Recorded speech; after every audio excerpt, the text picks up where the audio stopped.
Fargo frequently asked questions. We are here with Natalie Sparrow. Hello, Natalie. Hello. So Fargo, as you know, you go all around, people are curious about Fargo. They're like, what is going on up in the middle of nowhere? Do you guys live in like bunkers or tents? Is you still using horse-drawn carriages? People don't know. They want to know what's going on up there, right?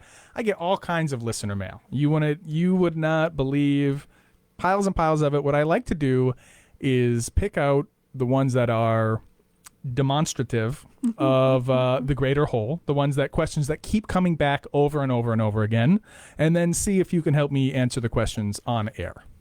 Awesome. This sounds exciting. Yeah. Are you ready to go? Ready. Are you ready? I'm ready. I have not prepped you for these. No, I know. So, I'm like, where's and the this is real listener mail. This is not prompt generated by ChatGPT. This is real. So these are the real questions. Henry Smith from Boise, Idaho asks, and this is going to be a good one for you. I heard there's a yearly hot dish beauty pageant where hot dishes compete for the title of Miss Tater Tot 2023. Can you tell me more about that? So every fashion show in town. Right, but pageants are different than fashion shows. I have heard of this Tater Tot competition. I feel like Wait, really? Yeah, but I feel like it's in Minnesota. Really? I want to Google it now. Really? No, go ahead.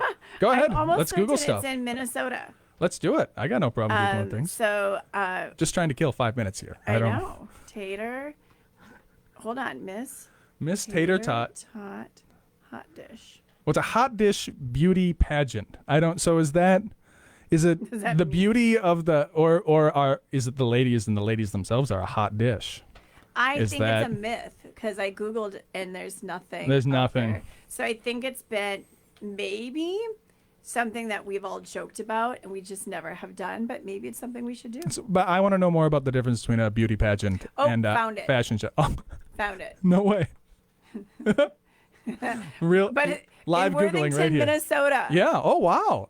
So Grand Forks, North Dakota. Yeah. According to the Globe, actually. Oh, wait, I might be wrong. Coveted Crown, Findlay, North Dakota. Okay. Findlay, North Dakota. Yep. That's not very far away. I have no idea where that is. For $5, bar patrons could sample the dozen entries with proceeds going towards Findlay Days. So well, there you go. Findlay Days has a Miss Tater. Now, but tell me more about the difference between a pageant and a fashion show. Oh, okay.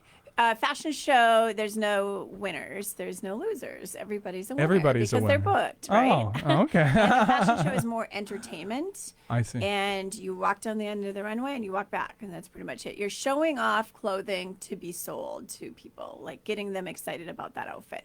Versus a pageant, you're showing off how much money you put into the competition. No, I'm just kidding. But tell me what you really think.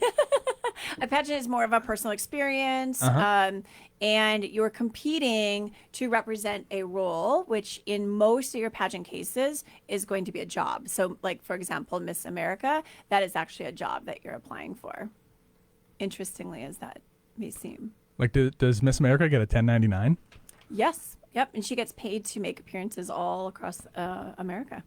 Miss USA, Miss America. Your smaller pageants, not so much, but it's still a role. So that's why they have the interview portion. So that basically... It's like an actual interview. It really is an interview. It is. And they're interviewing you in the sense of like as if you're doing a press conference. So that's what you're trying to do. Mm-hmm. This is really cool. This is very cool. I'm just sitting here like digesting this. I can't wait to listen back to this. Liam Walker from Cheyenne, Wyoming asks, are there any ghost stories or urban legends associated with specific locations in Fargo? Mm-hmm. What about it? Do you know any paranormal anything in town here? Are you a firm believer in the paranormal? I'm curious about it. I don't know if I'm a firm believer, but I have heard that the VA is haunted. Really? And I had this truck driver, the one up north on off 19th Avenue. Huge. It's huge. If you haven't driven by it, drive by it. It's massive.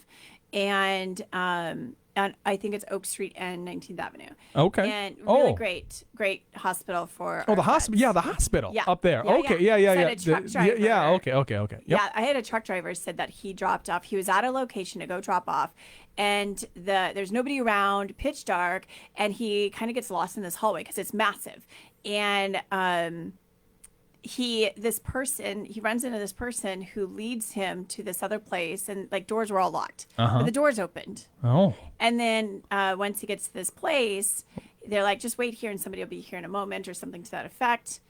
And then along comes the people who are supposed to open the door, and I'm paraphrasing a lot, but basically they open the door and they're like, how did you get in here? You can't get in here. Yeah. Here, and there's only specific people, and they're like, oh, it was this girl who looked like this, looked like that. And Oh like, my "There's no goodness. females Oh my working right now." goodness. Oh my so goodness. I'm like, that story, I was like, ooh. Should have had you on Halloween. Holy cow! My heart is pumping. This is a story. Work at the VA I know hospital. exactly what you're talking. That's across the street from that park there. When Yeah. you said VA, I thought VFW because I'm an idiot.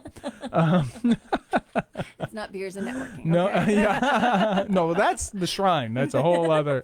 I mean, from North Fargo, right? Yeah. Okay, last question from Nathan Anderson from Denver, Colorado asks, are there any unusual local traditions or customs in Fargo that outsiders might find interesting or surprising? I feel like a tradition of some people is eating lutefisk. Yeah. Okay. Yeah. Yeah, the lutefisk, yeah. Yeah.